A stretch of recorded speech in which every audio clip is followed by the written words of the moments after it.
Welcome back, everybody. WHIP Radio in Philadelphia. This is the main event. Zach Gelb here with you. We're 2 days away from the NFL draft, and now joining us on the hotline to get us all caught up to date with the EAGLES Eagles is Angelo Cataldi from the WIP Morning Show. Uncle Ange, thanks for a few minutes, and how are you? Hey, Zach, I'm doing fine, and it's always a pleasure to be on. You're one of my all-time best interns. I hope the people know how privileged they are to hear your work. You're really going to be great in our business. Well, I do appreciate that, and thanks so much, and it means a lot coming from a legend like you in this industry. But let's get right into this Eagles talk, as yesterday Adam Schefter had that tweet that Sam Bradford is basically want to be done with the Eagles. He wants to be traded and won't show up to the offseason workouts. Your reaction to the Bradford news yesterday? Sam Bradford is just begging the city to hate him, Zach, and it's working. If his overall goal is to get so many people alienated against him that the Eagles will trade him, well, I guess he made a good first step in that direction. But all he has really shown to the city is that he is not the kind of guy that we make a connection with. The man's making $22 million guaranteed. And he can't have a competition against a kid from North Dakota State. He's intimidated by that. That's a joke. Get out there and earn your money.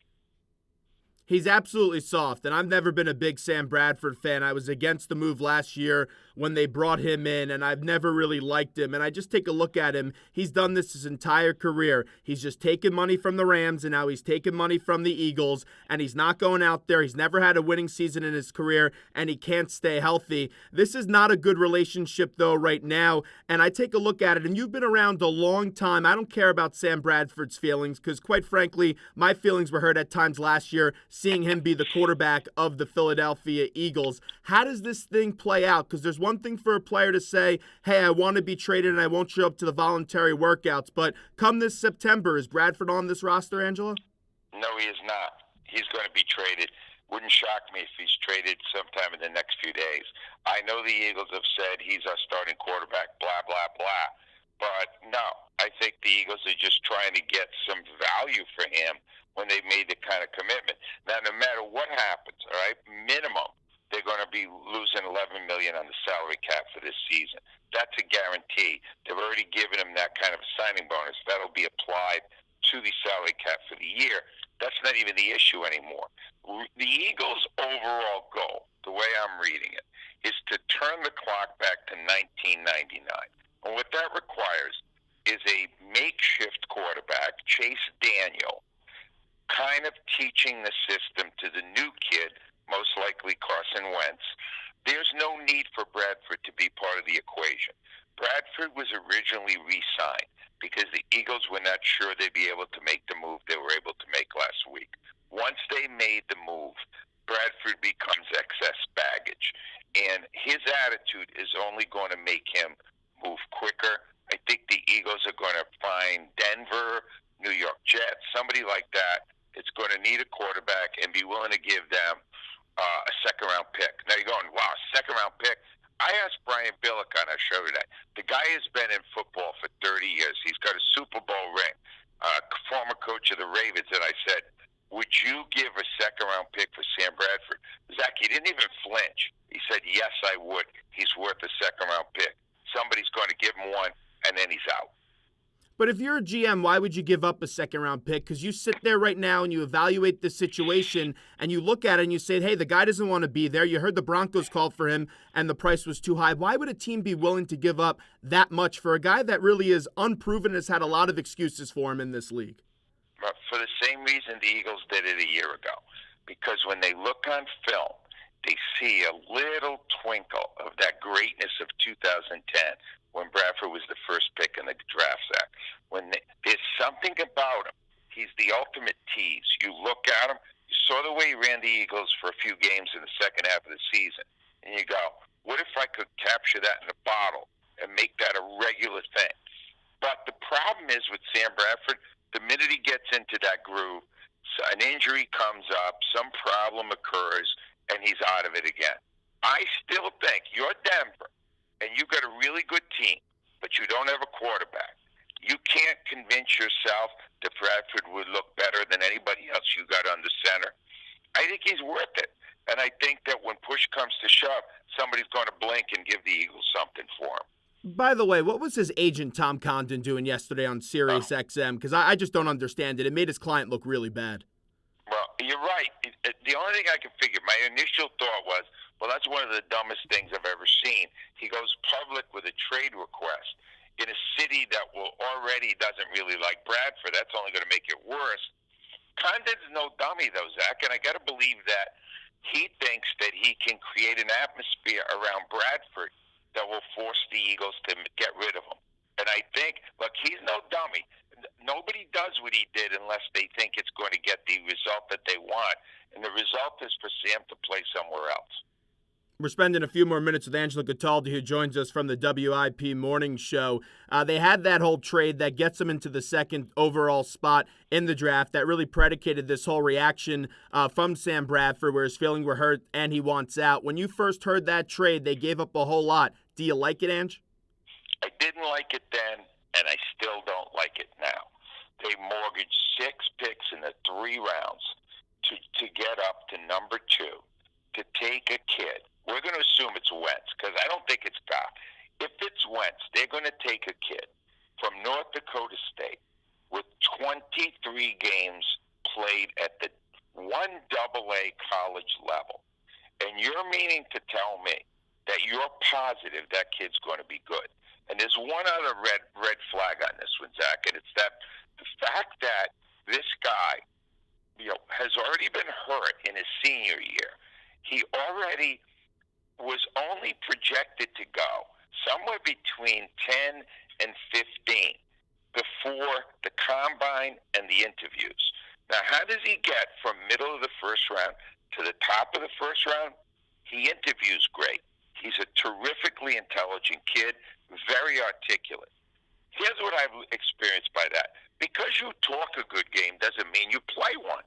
And I have a feeling that when he actually gets on the field and sees how fast the NFL is, way faster than 1AA football, he's going to be mesmerized. I think it's going to be a rough transition for him, and I think ultimately he's not going to be able to make it.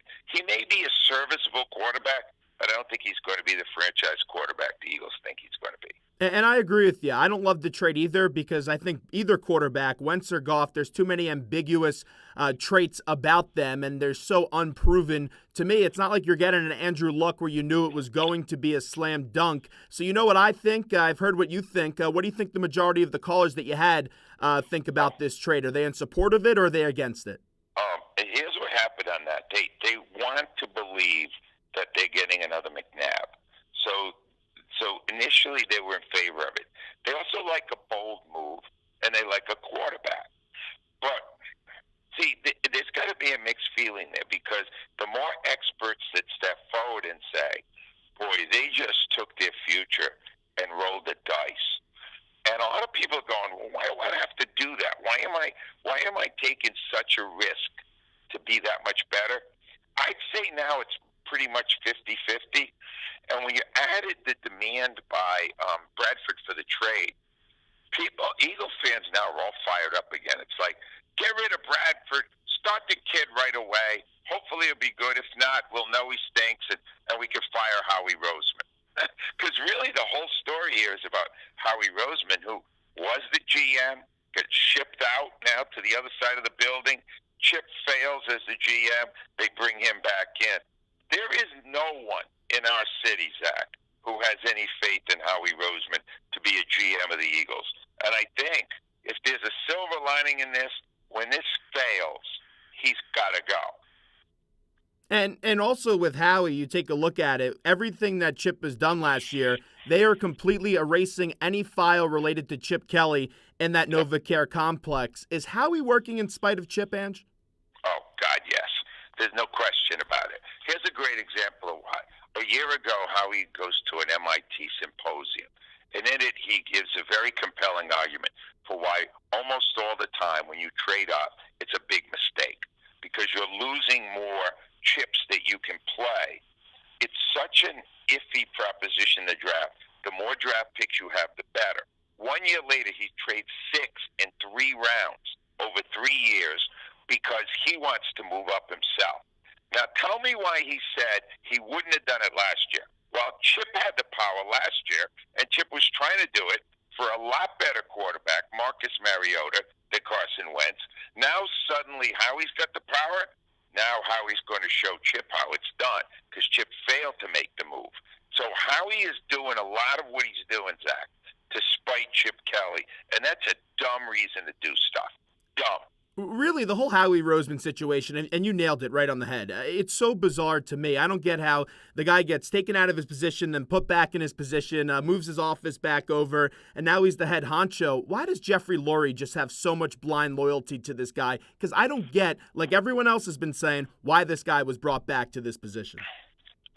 That's probably the ultimate question surrounding the Eagles because unless you can understand the motivation of the owner himself, Jeff Lurie, you really can't understand the direction of the team.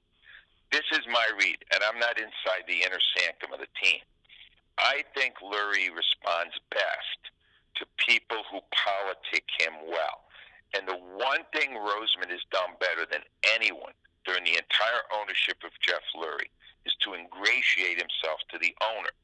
So much so that he got Lurie to get rid of Lurie's longtime business partner, Joe Banner. All right, you've got to be a master office politician to actually get the owner to be alienated against the guy who is almost as close as his brother. Roseman is brilliant at pitting people against one another and benefiting from basically that dynamic. And I'm telling you, that's the real story here. Roseman is so close to Lurie by constantly pumping up Lurie, telling Lurie what he wants to say, that's how Roseman gets back in power. However, if this fails, the outcry from the city is going to be so great, Lurie's going to have no choice but to get rid of Roseman. If this fails, it also may become the Cleveland Browns, which would be a scary thought for how badly this city wants to win a Super Bowl. We're wrapping up with Angelo Cataldi. So I had Boomer Esiason on last week, and everyone's saying that it's going to be Carson Wentz going to Philadelphia. Boomer had a different take, and he's close with Frank Reich. They were college roommates at Maryland, and here's what Boomer had to say, quote, "The only reason I think they did it," and he's talking about the Eagles, "is because they know Jared Goff would be there." And Boomer went as far to say, Angelo, that if it went Wentz, then Goff, and the Eagles got Goff, they would be ecstatic. What's your take on that? Wow. Well, that's a curveball. I did have that information because I played a couple of Boomer Esiason cuts today. And this connection with Frank Reich, you can't ignore that. I mean, if they're roommates, they're probably still in contact with one another. That would be the smokescreen to end all smokescreens because everybody's led us to believe it was Wentz. And here's the thing, just to muddy the waters a little further, most people like to rely on Mike Mayock of NFL Network. Mike says it's not even close, that Wentz is a lot better than Goff. So if that does happen and the Eagles end up with Goff, my guess is whoever Howie likes the most, the other guy's going to be better. My guess is Howie once again is picking the wrong guy because he's done it repeatedly with quarterbacks. There's no reason to believe he's going to get it right this time. Now, before we let you run, as we're talking to the great Angelo Cataldi, this is Zach Gelb, WHIP Radio in Philadelphia. You talked about recreating 1999, and now Doug Peterson is the man at the head coaching position. We'll find out who the quarterback will be in 2 nights. But you had a very eventful draft trip back in 1999 where the fans ended up booing Donovan McNabb when he came out on the stage. How'd that whole thing come about, and what's your reaction to it looking back after all these years? It came about because of the current, at that time, the mayor of the city, Ed Rendell, and he really wanted Ricky Williams, and he got us behind him. And then we were able to get tickets because we knew the mayor of Philadelphia. So we ended up with 30 tickets to the draft. We took a bus up there. Zach, we never intended to boo Donovan McNabb. We were there because we thought we were celebrating the drafting of Ricky Williams. When the name Donovan McNabb is named, we are not prepared for that response. We react spontaneously to our own disappointment, and we boo the pick, not Donovan. That's the real story of what happened, all right? right? Many years later, I look back on it now, and I kind of laugh. And the reason why I laugh is that boo exposed the Achilles heel of Donovan McNabb, his sensitivity to criticism. He still talks about that boo today. If you can't get over it with the excellent career that he had, what are you going to say about it? He loves martyrdom. He loves being the victim of stuff. So maybe we, in some bizarre, odd, unintended way, we motivated him to the greatness that he achieved. Let's look at it that way. So I'm just going to say there's going to be no bus trip this year, right, for this year's draft? There will be no. It's too far. It's Chicago. That's right. And you're the best. I've learned so much from you when I was an intern there at WIP. Thanks a million, and thanks so much for coming on. Well, Zach, you're terrific. And everybody, you're listening to a star there. This is the next wave of great radio in Philadelphia.